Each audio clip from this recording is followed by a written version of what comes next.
تو یہ بارش ہمارا امتحان بھی لے رہی ہے کہ یہ پانی کی بوندیں ہیں، بارش کے قطرات ہیں، برستے ہوئے تیر نہیں ہیں۔ اللہ کا شکر یہ ہے کہ آپ محبت میں کھڑے نکلے،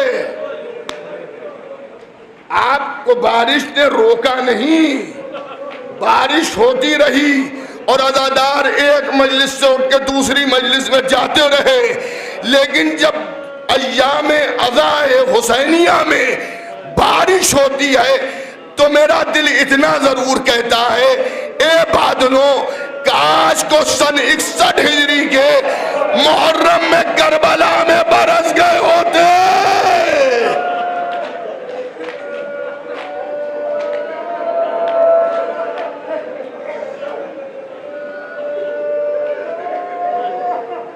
تو جو چھوٹے چھوٹے بچے کہہ رہے تھے ہائے پیاس مارے ڈال رہی ہے، ہائے پیاس مارے ڈال رہی ہے، ان کو کچھ راحت مل جاتی، کاش کو روز عاشور یہ بادل برس جاتے۔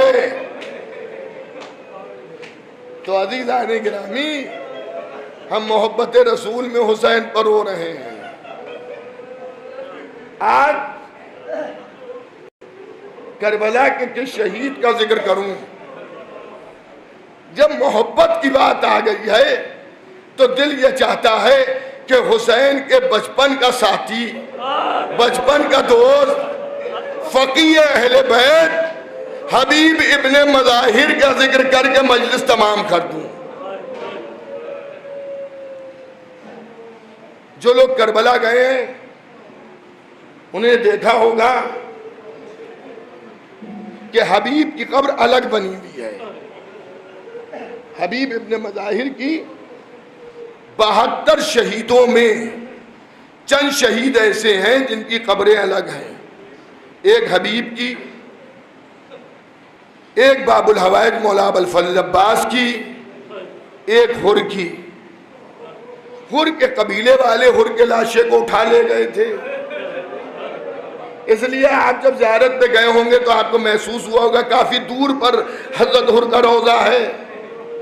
عباس کی قبر اس لیے الگ بنی کہ علم بردار لشکر حسینی تھے، لیکن امام سجاد سے میں یہ پوچھوں گا کہ مولا حبیب کی قبر کیوں الگ بنائی؟ دیکھیں ایک ایک چیز میں کچھ نہ کچھ راز ہیں۔ حبیب کی قبر الگ کیوں بنی؟ تو جب ہم نے اپنی فقہ کا قانون پڑھا تو ہماری فقہ میں قبر بنانے کے بھی مسائل ہیں کہ قبر کیسی بنائی جائے۔ عام آدمی کی قبر زمین سے 4 انگل اونچی نہیں ہونا چاہیے، مکروہات میں ہے۔ ایک عام آدمی کی قبر اگر بنے تو بہتر یہ ہے کہ زمین کے برابر ہو، اگر اونچی ہو تو بس اتنی اونچی ہو کہ 4 انگل سے کم ہو۔ لیکن جو فقیہ ہو، جو علوم آل محمد کی نشر و اشاعت کر رہا ہو، اس کے لیے یہ حکم ہے کہ ان کی قبریں بلند بناؤ تاکہ لوگوں کی زیارت گاہ بنے۔ توجہ کیجئے گا، لوگوں کی زیارت گاہ بنے۔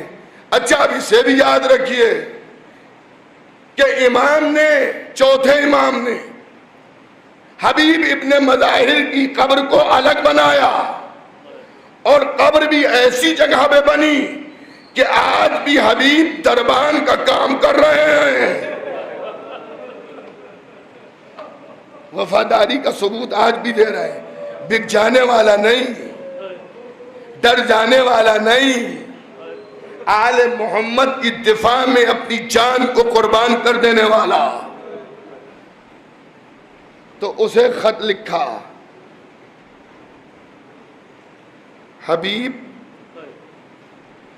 میں نرغہ ادا میں گر چکا ہوں،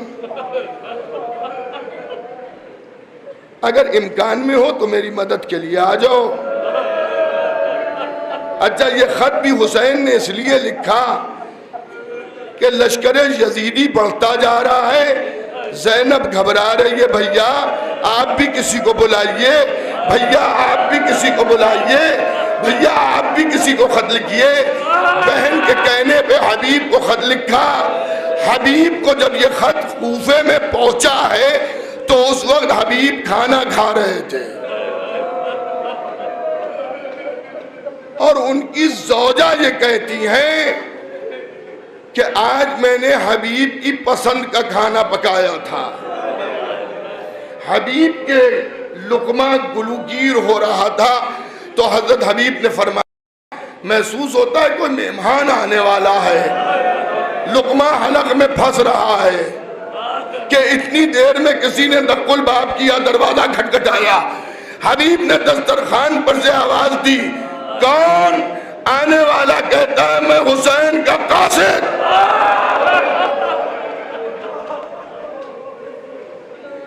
بس اتنا سننا تھا۔ حبیب دسترخوان سے کھڑے ہوئے اور اتنی تیز دوڑے کہ ایک پیر میں جوتی ہے، دوسرا پیر خالی۔ خط کو لیا، چوما، آنکھوں سے لگایا، سر پہ رکھا، اور رکھنے کے بعد اب حبیب خط کو کھولتے ہیں۔ حبیب میرے بچپن کے دوست، نرغہ عادہ میں مجھے گھیرا گیا ہے، کیا تم میری مدد کے لیے آ سکتے ہو؟ کوفے کے حالات اتنے خراب تھے کہ حبیب نے خط کو چھپایا، آنکھوں کو پوچھا، گھر کے اندر آئے تو زوجہ نے پوچھا حبیب خط پڑھا؟ کہاں پڑھا؟ حسین نے کیا لکھا ہے؟ کہ حسین نے اپنی مدد کے لیے بلایا ہے، حسین کربلا میں نرغہ عادہ میں گر گئے ہیں۔ زوجہ نے سوال کیا ارادہ کیا ہے؟ حبیب نے تقیہ کے طور پر، کیونکہ ماحول اتنا خراب تھا، کہ ارادہ کیا ہے؟ میں گھر میں بیٹھوں گا، میں کیا جاؤں؟ اللہ اکبر، اتنا سننا تھا۔ حبیب کی زوجہ اپنی جگہ سے کھڑی ہو گئی اور اپنی چادر کو سر سے اتارا، اور اتارنے کے بعد حبیب کی طرف پھینکا اور کہا حبیب یہ چادر اوڑھ کے گھر میں بیٹھ جاؤ اور اپنی تلوار مجھے دے دو۔ ارے فاطمہ کا لال بلائے،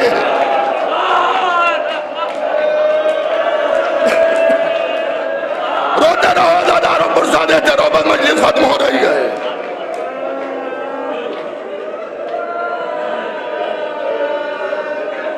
جزاک اللہ، جزاک اللہ، ابھی آپ بہت روئیں گے۔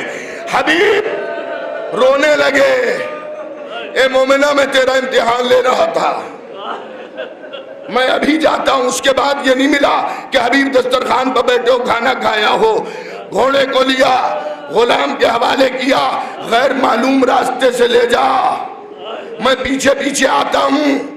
حبیب کو آنے میں دیر ہوئی تو حبیب نے اس عالم میں دیکھا کہ غلام گھوڑے کے گلے میں باہیں ڈالے ہوئے گھوڑے کے منہ پہ منہ رکھ کے کہہ رہا ہے گھبرا نہیں، رو نہیں، اگر میرا آقا نہ آیا تو میں تجھ پر سوار ہو کے کربلا چلوں گا۔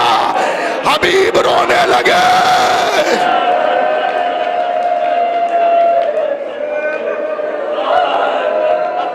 جزاک اللہ، جزاک اللہ۔ بی بی زہرا اجر دیں گی آپ کو۔ روز محشر آپ کی آنکھیں رونے سے بچیں گی، حسین پر رو رہے ہیں آپ۔ حدیث میں جو آنکھیں امام حسین پر روئیں گی، روز محشر اللہ ان آنکھوں کو رونے سے بچائے گا۔ حبیب گھوڑے پر سوار ہوئے، گھوڑے کو تیزی سے دوڑایا، کربلا کی زمین پر جیسے گھوڑے نے اپنا پہلا قدم رکھا، حسین اپنی جگہ سے کھڑے ہو گئے۔ اللہ اکبر، مرحبا، چلو پاس حبیب آ رہا ہے۔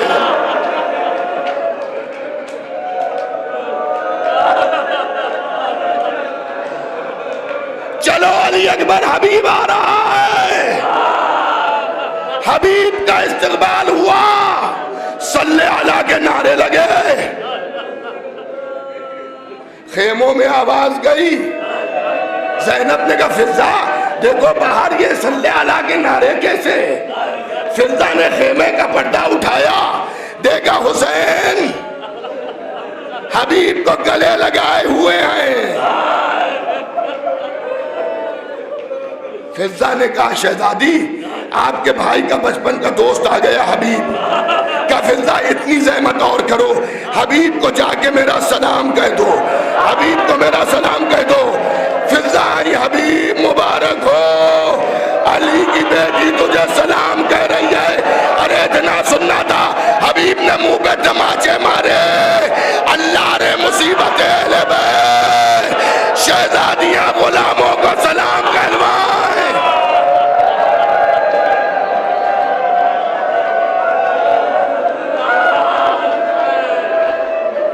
بس ختم ہو گئی مجلس. انشاءاللہ آج بھی آپ روتے روتے اٹھیں گے صف اعضا سے. دن گزرتے گئے, اب حبیب خیام حسینی کا پہرا دے رہے ہیں, خیام حسینی کا پہرا حبیب دے رہے ہیں. خیموں کے چاروں طرف حبیب گھوم رہے ہیں کہ ایک بار حبیب کے کانوں میں ایک آواز آئی, اور وہ یہ آواز تھی, بھیا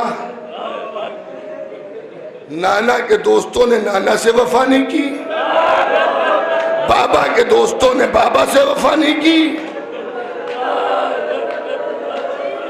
نانا کے ساتھیوں نے نانا سے وفا نہیں کی, بابا کے ساتھیوں نے بابا سے وفا نہیں کی, بھیا حسن کے ساتھیوں نے بھیا حسن سے وفا نہیں کی.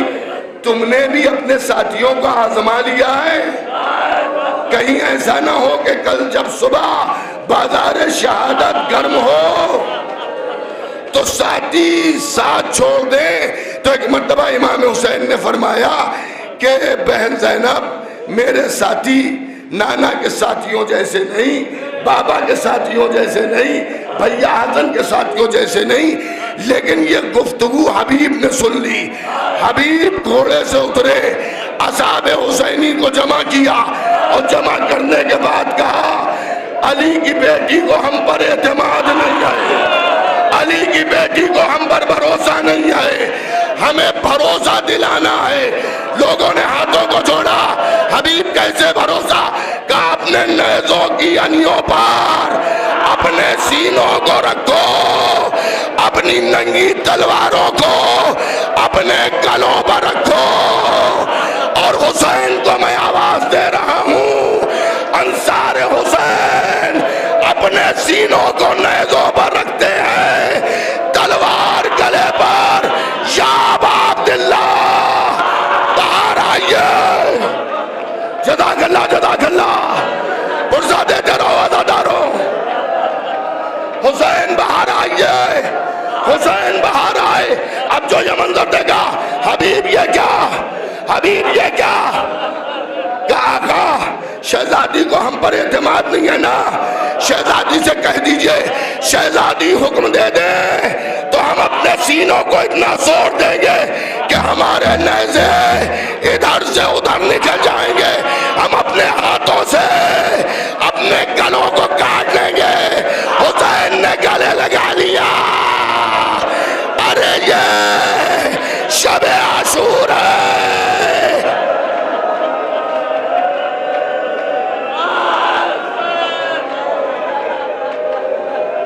یہ شب عاشور ہے. اب جو زینب کو خبر ہوئی, فضا جا کے کہہ دو ہمیں تم پر بھروسہ ہے, ہمیں تم پر اعتماد ہے. لیکن ایک وقت وہ آیا کہ جب سب گلے کٹائے سو رہے تھے, حسین اکیلے کھڑے کہہ رہے تھے کہاں ہو میرے مددگاروں.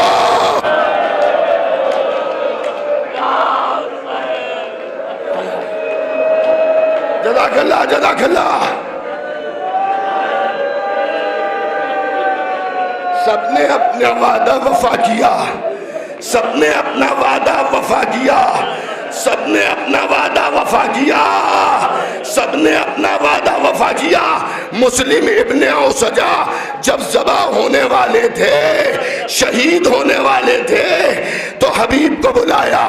حبیب ایک وصیت ہے اور وصیت کر نہیں پا رہے تھے، اتنے کمزور ہو چکے تھے، تو اشارہ حسین کی طرف کیا کہ حبیب حسین کا خیال رکھنا، حبیب حسین کا خیال رکھنا.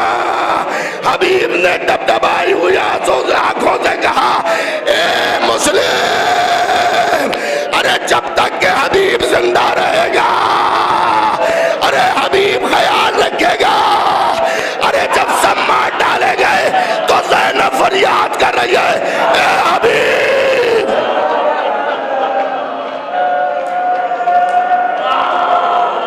اے حبیب.